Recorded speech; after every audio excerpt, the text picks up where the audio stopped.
कक्षा में आप सभी का एक बार सादर स्वागत। हम लोग ताई कहानी के बारे में चर्चा कर रहे थे। पिछले 4 कक्षाओं से हम लोग इसी कहानी के बारे में अध्ययन, चर्चा और बहुत सारे ऐसे जीवन के जो पहलू है, विषय है, उसके बारे में हम लोग निरंतर चर्चा करते जा रहे थे। मैं आशा करूँगा कि आज इस कहानी का समापन हो ही जाएगा। तो रामेश्वरी एक साधारण नारी होकर भी उसके अंदर जो माँ का जो ममता है बहुत कूट कूट कर भरा हुआ था, और जब संदर्भ आया है तो बहुत बाहर प्रदर्शित भी हो चुका है। और रामदास ने अपने आँखों से उस दृश्य को देखा भी है। और रामेश्वरी को ये बिल्कुल अच्छा नहीं लगा कि पति के सामने अपनी कमज़ोरी व्यक्त हो गई है। इस बात का उन्हें बहुत ही दुख था। और जब रामदास ने ये कहा था कि जो प्यार कर रही हो पूरा पूरा करो ना, और उसका प्रयास भी करो और उसका प्रैक्टिस भी करो। देखिए, जैसे रामदास ने कुछ ऐसी बातें कह दी है तो रामेश्वरी को वो अच्छा नहीं लगा। एक्चुअली रामदास जो है ना, वो बहुत ही स्वच्छ पवित्र मन से ये बात कही थी, लेकिन रामेश्वरी को उनके वाक्यों में, उनकी वाणी में व्यंग की तीक्ष्ण बाण उनके हृदय को आर पार करती है। ऐसा लग रहा था कि रामदास रामेश्वरी जी का व्यंग कर रहे हो या मजाक के खिल्ली उड़ा रहे हो। लेकिन रामदास तो बहुत ही पवित्र मन से कह गए, क्योंकि जब तक हमारी संतान ना हो या फिर संतान होने की इच्छा या फिर संभव नहीं है, तो इन्हीं को अपना बच्चे मान लेना और इन्हीं के साथ प्रेमपूर्ण व्यवहार करना उचित बात होगा। लेकिन उनको वो ठीक से नहीं लगा। और इतने नहीं, रामेश्वरी यहाँ तक भी कह देती है कि इतने प्यारे प्यारे बच्चे हो तो किसके मन को जी नहीं ललचाता, और सामने ही पड़े रहते हैं, प्यार कैसे नहीं होगा, मर भी नहीं जाते। देखिए, मतलब सामने है तो प्यार तो होगा ही, शायद नहीं रहेंगे तो प्यार नहीं होगा। मतलब अपनी अंदर की कमजोरी को छिपाने के लिए रामेश्वरी किस हद तक वो जा रही है, थोड़ा सोचिए।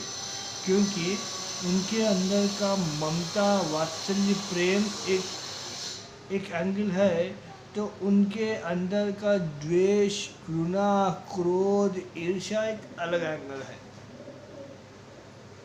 जैसे कहा जाता है ना, तो मनुष्य के दिमाग के 2 हिस्से होते हैं, left indicate something, right indicate something. I am not a science graduate at all like you people. जैसे कि कुछ यहाँ पर साइंस के छात्र भी उपस्थित हैं मेरे सम्मुख, और कुछ वाणिज्य जिसके ऊपर दुनिया चलती है, यूँ कहना चाहिए कि जिसके ऊपर, मतलब दुनिया के ऊपर जो राज करने वाले हैं। हाँ, without commerce nothing is there. तो मैं तो साइंस का तो छात्र नहीं हूँ, जितना कि आपको पता है। तो यहाँ पर उनके मन में, मस्तिष्क में दोनों भी विषय भाव चल रहे थे। अब देखिए आखिर आगे होता क्या है।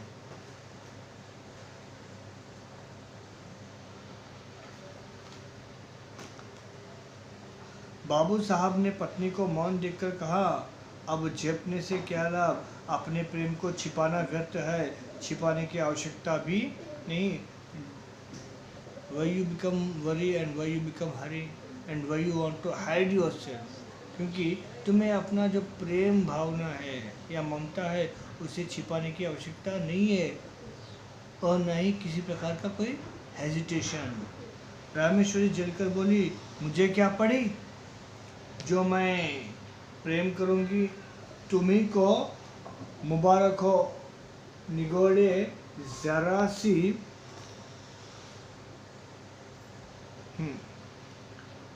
तुम्ही को मुबारक हो, निगोड़े आप ही आकर घुसते हैं।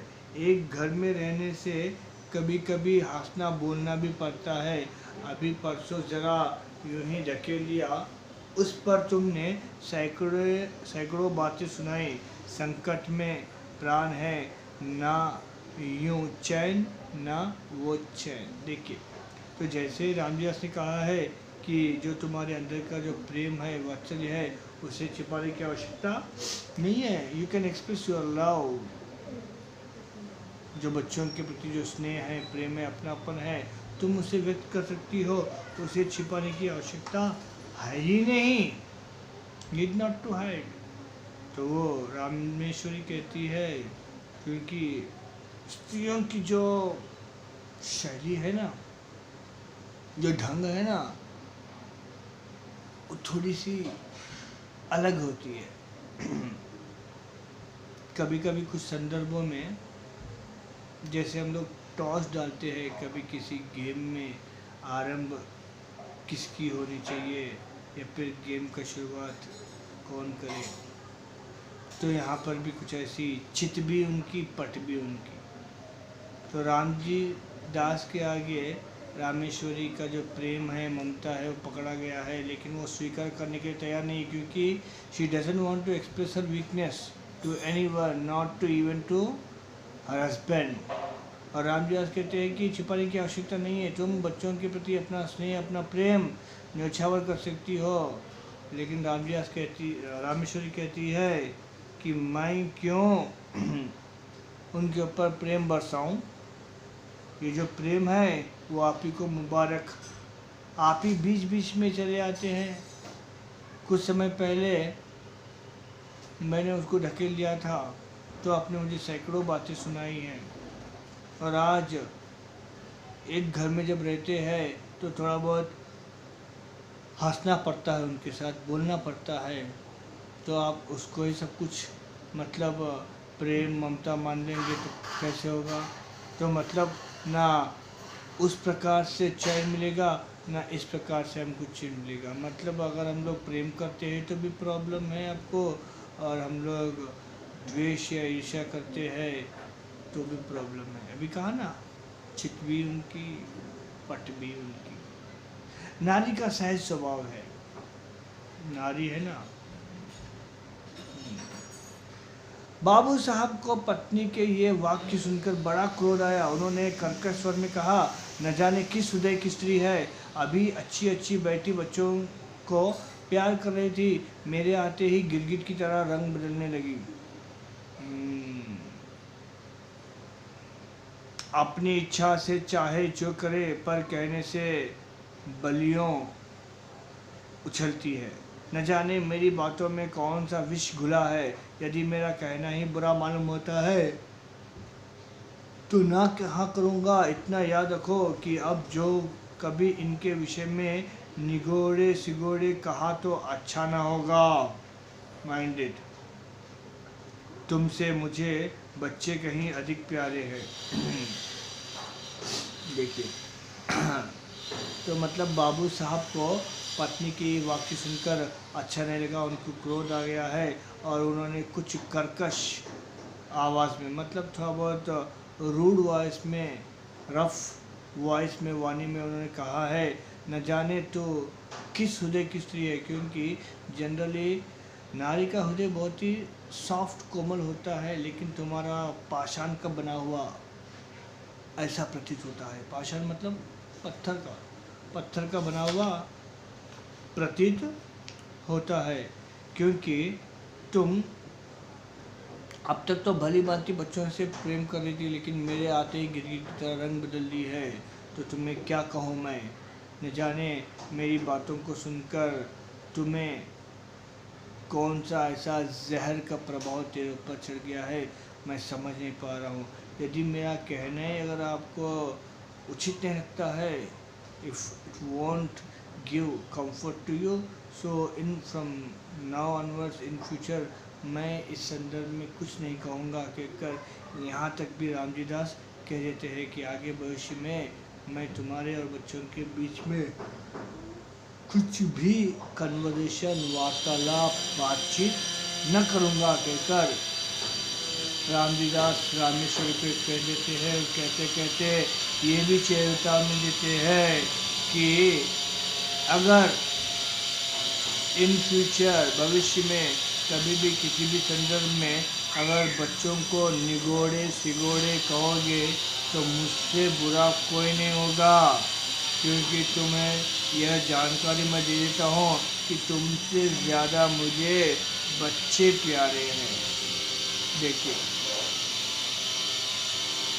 पति पत्नी का जो संबंध है बहुत ही नाजुक होता है।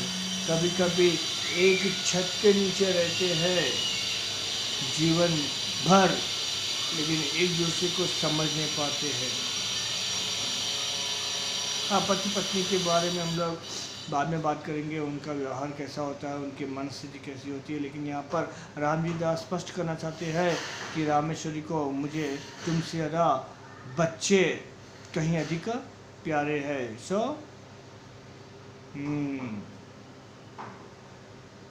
वार्निंग दे देते हैं। रामेश्वरी ने इसका कोई उत्तर न दिया, अपने क्षोभ और क्रोध को वह आंखों द्वारा निकालने लगी है, क्योंकि नारी के पास one and only weapon Ganga Yamuna और बीच में कभी कभी नहीं मेरे पास नहीं है, सब क्लियर है, ब्रह्मपुत्र। हाँ, तो जैसे उन्होंने कहा है कि मुझे तुमसे ज़्यादा बच्चे प्यारे हैं, तो थोड़ा बहुत उनको दुख हुआ, क्रोध हुआ, और उसका उत्तर तो दी नहीं, और उसका उत्तर देती है अपने अस्त्र और शस्त्र से। जैसे बाबू रामजीदास का स्नेह दोनों बच्चों पर बढ़ता जाता था, वैसे रामेश्वरी के द्वेष और घृणा की मात्रा भी बढ़ती जाती थी। प्रायः बच्चों के पीछे पति पत्नी में कहा सुनी हो जाती थी, और रामेश्वरी को पति के कटु वचन सुनने पड़ते थे। जब रामेश्वरी ने यह देखा कि बच्चों के कारण वह पति की नसों से गिरती जा रही है, तब उनके हृदय में बड़ा तूफान उठा। उन्होंने सोचा, पराए बच्चों के पीछे यह मुझसे प्रेम करते जाते हैं, मुझे हर समय बुरा भला कहा करते हैं, इनके लिए बच्चे ही सब कुछ है, मैं कुछ भी नहीं। दुनिया मरती जाती है, पर इन दोनों को मौत नहीं। ये पैदा होते ही क्यों न मर गए, न होते न मुझे ये दिन देखने पड़ते। जिस दिन ये मरेंगे उस दिन घी का चिराग जलाऊंगी। इन्होंने ही मेरा घर सत्यानाश कर रखा है। तो यहाँ पर सीधा सीधा रामेश्वरी बच्चों के प्रति जो द्वेष है, घृणा है, क्योंकि जैसे पति बच्चों के और करीब जाते हैं, उनसे ज़्यादा प्रेम करते रहते हैं, तो उनके मन में द्वेष और क्रोध की भावना और भी बढ़क होती थी। क्योंकि हर दिन या फिर जब भी संदर्भ हो तो रामजीदास रामेश्वरी को बच्चों के कारण कुछ न कुछ कह देते थे, और पति और पत्नी के बीच में एक प्रकार का दूरी बनता आता है, और इस दूरी का कारण रामेश्वरी मानती है वो बच्चे। पता नहीं संसार में बहुत सारे लोग मर जाते हैं, इन बच्चों को मौत क्यों नहीं आती है, ये जन्म लेते ही मरे क्यों नहीं, और जिस दिन मरेंगे मैं घी के चिराग जलाऊंगी कहकर। इसी प्रकार कुछ दिन व्यतीत हुए। एक दिन यमअनुसार रामेश्वरी छत पर आकर अकेली बैठी हुई थी। उनके हृदय में अनेक प्रकार के विचार आ रहे थे। विचार और कुछ नहीं, वहीं अपनी निज की संतान का अभाव, पति का भाई की संतान के प्रति अनुराग इत्यादि। कुछ देर बाद उनके विचार स्वयं कष्टदायक प्रतीत होने लगे। तब वह अपना ध्यान दूसरी ओर लगाने के लिए उठकर टहलने लगी। वह टहल रही थी, मनोहर दौड़ता हुआ आया। मनोहर को देखकर उनकी भुक्ति चढ़ गई और वे छत की चारदीवारी पर हाथ रखकर खड़ी हो गई। संध्या का समय था। आकाश में रंग बिरंगी पतंगे उड़ रही थी। मनोहर कुछ देर तक खड़ा पतंगों को देखता और सोचता रहा कि कोई पतंग कटकर उसकी छत पर गिरे तो क्या आनंद आए। देर तक पतंग गिरने की आशा करने के बाद वह दौड़कर रामेश्वरी के पास आया और उनकी टांगों से लिपटकर बोला, ताई हमें पतंग मंगा दो। रामेश्वरी ने झिड़क कर कहा, चल हट, अपने ताऊ से मांग जाकर। देखिए, तो बेचारी रामेश्वरी नियमानुसार छत के ऊपर चली गई है। वही पुराना वो जो फ्लैशबैक है, उसी में हमेशा घुली मिली रहती है कि अपनी कोई संतान होता तो अच्छा होता, तो उसी कश्मकश में बेचारी उसी एक कहना चाहिए अनिश्चित इच्छा को जो है वो अपनी केवल सपनों में ही साकार करने के बारे में सोच रही थी। और फिर अचानक वहाँ से ध्यान हटाने के लिए वो इधर उधर घूम रही थी और छत के ऊपर जो चार दीवारें हैं वहाँ पर हाथ रख कर कुछ सोच रही है। और उसी समय मनोहर छत के ऊपर आता है। संध्या का समय था और आकाश में बहुत सारे रंग बिरंगे पतंगे उड़ रही थी। और बेचारा मनोहर 5 वर्ष का छोटा सा बालक, ही इज़ वेटिंग फॉर, शायद कोई पतंग कटकर हमारी छत पर गिर पड़े, मतलब हमारे छत पर कोई पतंग आ जाएगा तो शायद उस पतंग को लेकर हम लोग भी पतंगबाजी करेंगे ना। कभी किए तो ठीक है, नहीं किए तो आपसे बढ़कर कोई दुर्भाग्यशाली। हाँ, ना ऐसी बात नहीं कि ओनली फॉर बॉयज, नहीं। तो अब कुछ कन्याएं हैं तो भले ही घर के परिवार के कोई सदस्य पतंग उड़ा रहा हो तो कम से कम चरखा तो हंड किए। सो यहाँ पर पतंग कटकर आने का वेटिंग कर रहा था बेचारा हमारे मनोहर, और बहुत देर हो गया है लेकिन एक भी पतंग कट के उनके छत पर नहीं आया था। और बेचारा वो दौड़ते हुए रामेश्वरी के पास आया और उनके टांगों से लिपटकर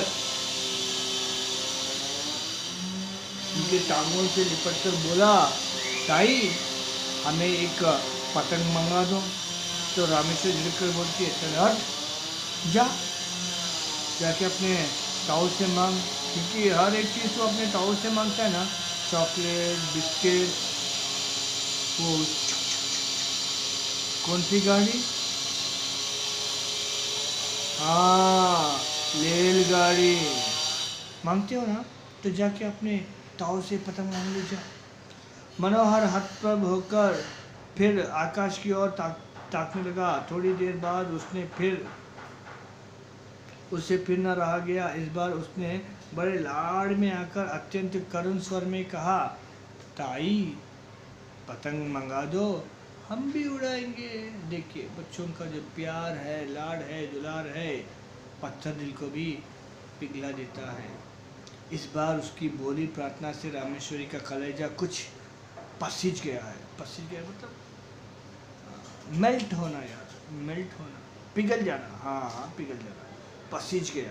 वह कुछ देर तक उसकी ओर स्थिर दृष्टि से देखती रही। फिर उन्होंने एक लंबी सांस लेकर मन ही मन कहा, यदि यह मेरा पुत्र होता तो आज मुझसे बढ़कर भाग्यवान स्त्री संसार में दूसरी न होती। निगोड़ा मरा कितना सुंदर है और कैसे प्यारी प्यारी बातें करता है। यही जी चाहता है कि उठाकर छाती से लगा लूं। देखिए कितने प्यारे ढंग से हमारे कौशिक जी ने एक्सप्रेस किया। कौशिक, ये कौन कौशिक है? अरे हमारे लेखक यार, इतनी जल्दी भूल मत जाओ, लोग हंसेंगे। विश्वंभर नाथ शर्मा कौशिक। कल इंटरनल में एक्सटर्नल में क्वेश्चन आएगा, याद रखना।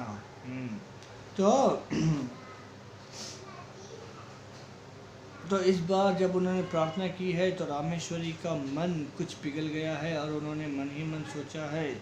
और कुछ समय के लिए पहले उसको देखती है, निहारती है, और देखने के बाद मन ही मन सोचती है कि कितना प्यारा है कि उसको बस देखते ही जाऊं।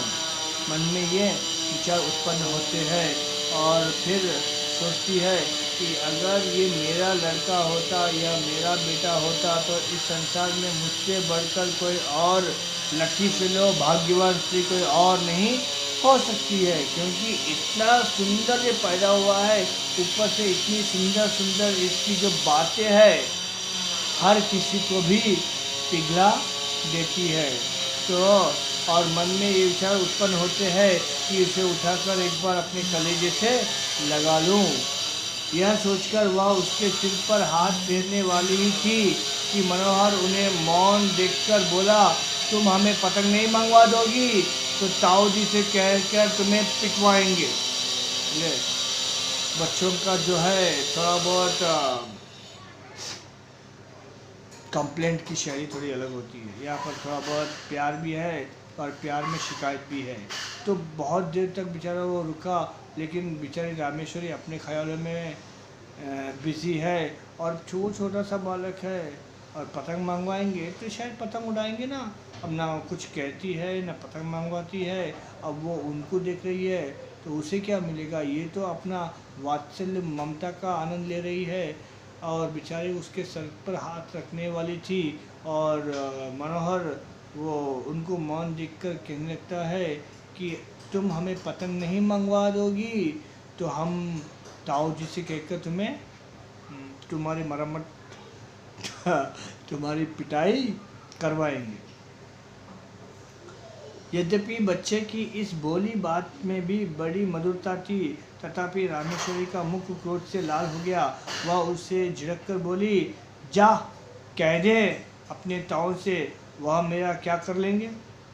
मनोहर भयभीत होकर उनके पास से हट आया और सतुष्ट नेत्रों से आकाश में उड़ती हुई पतंगों को देखने लगा।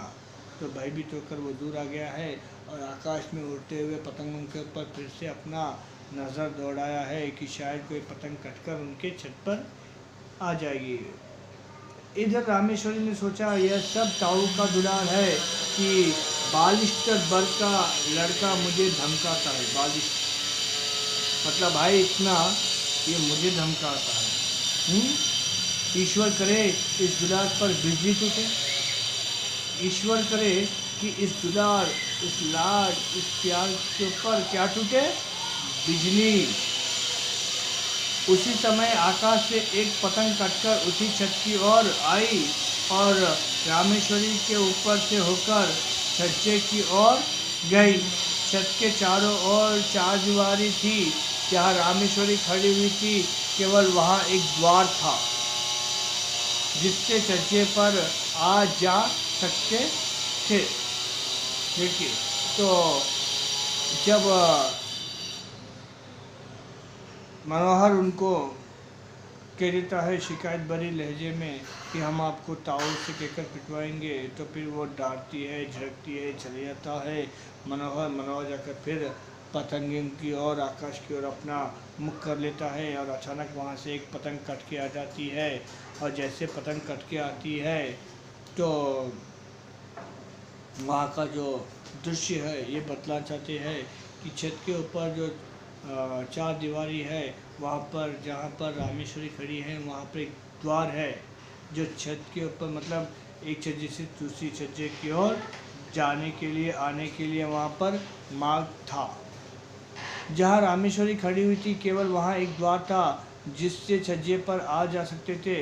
रामेश्वरी इस द्वार से सटकर खड़ी थी। मनोहर ने पतंग को छज्जे पर जाते देखा। पतंग पकड़ने के लिए वह दौड़कर छज्जे की ओर चला गया और उसने रामेश्वरी से 2 फीट की दूरी पर खड़ा होकर पतंग को देखने लगा। रामेश्वरी खड़ी देखती रही। पतंग छज्जे पर से होती हुई नीचे घर के आंगन में जा गिरी। एक पैर छज्जे के मुंडेर पर रखकर मनोहर ने नीचे आंगन में झांका और पतंग को आंगन में गिरते देखकर प्रसन्नता के मारे फूला न समाया। वह नीचे जाने के लिए शीघ्रता से घूमा, परंतु घूमते समय मुंडेर से उसका पैर फिसल गया। वह नीचे की ओर चला। नीचे जाते जाते उसके दोनों हाथों में मुंडेर आ गई। वह उसे पकड़कर लटक गया और रामेश्वरी की ओर देखकर चिल्लाया, ताई। रामेश्वरी ने धड़कते हृदय से घटना को देखा। उनके मन में आया कि अच्छा है, मरने दो, सदा सदा का पाप कट जाएगा। यही सोचकर वह एक क्षण के लिए रुकी। उधर मनोहर के हाथ मुंडेर पर से फिसलने लगे। वह अत्यंत भय और करुण नेत्रों से रामेश्वरी की ओर देखकर चिल्लाया, अरे ताई! मनोहर की आंखें रामेश्वरी की आंखों से मिली। मनोहर की वह करुण दृष्टि देखकर रामेश्वरी का कलेजा मुंह को आ गया। उन्होंने व्याकुल होकर मनोहर को पकड़ने के लिए अपना हाथ बढ़ाया। उनका हाथ मनोहर के हाथ तक पहुंचा भी नहीं था कि मनोहर के हाथ से मुंडेर छूट गई। वह नीचे जा गिरा। रामेश्वरी चीख मारकर छज्जे पर गिर पड़ी। देखिए, अब तक वह अपने अंदर जो ममता है उसको छिपा के बैठी थी, लेकिन अब अपनी ममता को शायद फ्यूचर में एक्सप्रेस कर पाएगी, नहीं कर पाएगी, ये तो कहानी का अंतिम पैराग्राफ बताएगा। लेकिन अब तक जो हुआ है, देखिए, पतंग कट के आ गया है और छज्जे के ऊपर, छत के ऊपर जो दृश्य है उसके बारे में भी लेखक ने हमको बताया है। और जहाँ से पतंग गिर के आई है वहाँ से छज्जे की ओर से नीचे आंगन की ओर पतंग चला गया है। और जैसे ही मनोहर ने उसके ऊपर ध्यान दिया है कि पतंग जो है छज्जे के ऊपर से होते हुए आंगन में गिर गई है, आंगन में गिर गया है, तो घर में कौन है? कोई नहीं है। घर में तो है ही वो अकेला बालक, और हर कोई उसी को पतंग दे देगा।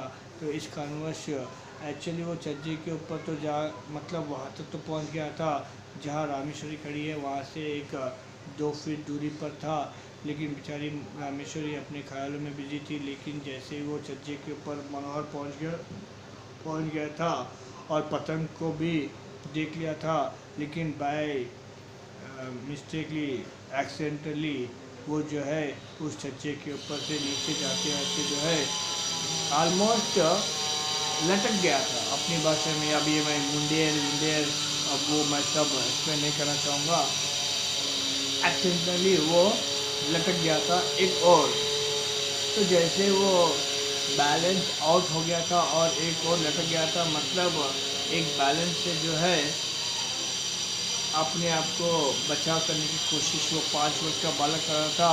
और वो टाई टाई कहते जब पुकारता है, तो जब रामेश्वरी ने दूर से उनको देखा है तो वो कहती है, अच्छा हुआ, हमेशा हमेशा के लिए जो पाप है कट जाएगा। लेकिन जब प्रेम और करुणा के स्वर में अरे ताई मुझे बचा लो कहकर जब मनोहर चिल्लाता है और रामेश्वरी और मनोहर की जब आंखें मिलती है, तो इसके अंदर की जो ममता है तो इससे जागृत हो जाता है। और रामेश्वरी उसको बचाने की चेष्टा करने के लिए जैसे ही पहुँच जाती है, तब तक समय बीत जाता है और वहाँ से मनोहर नीचे धड़ाम से गिर पड़ता है छज्जे पर। रामेश्वरी चीख मारकर छज्जे पर गिर पड़ जाती है। रामेश्वरी 1 सप्ताह तक बुखार में पड़ी रही, अब तो 1 वीक। कभी कभी वह जोरों से चिल्ला उठती और कहती, देखो देखो वह गिरा जा रहा है, उसे बचाओ, दौड़ो, मेरे मनोहर को बचा लो।